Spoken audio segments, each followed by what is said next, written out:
While almost 1 million people, innocent civilians, have been killed in the past few years at the hands of radical Islam in the Middle East, in Africa, in the Sudan, in places like Afghanistan, Syria, Yemen.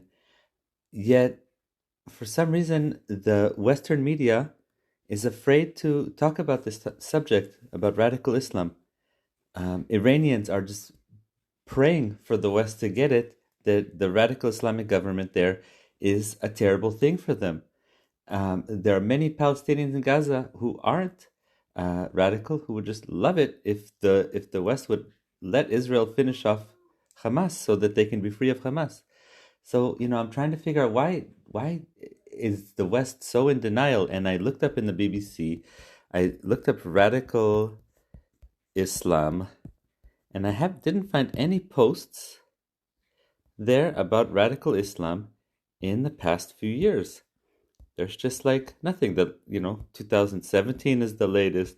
Okay, it's like just suddenly dropped off the map. Radical Islam didn't drop off the map. It's real. So I thought maybe they changed the word. Maybe they just say extremist Islam or Muslims.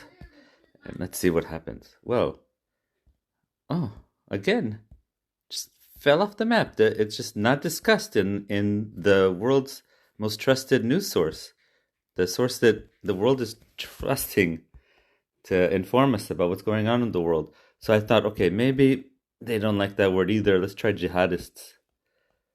Oh, now I see something recent, but it's only in Western Africa and in the Sahel.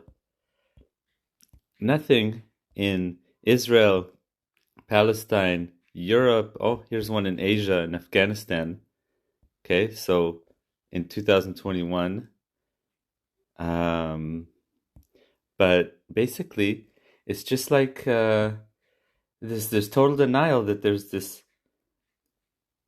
terrible disease in the world that has killed over 1 million civilians recently, and the BBC is not reporting about it. Instead, it's blaming Israel for the harming of civilians, when it's really the jihadists, the radical Muslims, who are responsible for these civilians dying.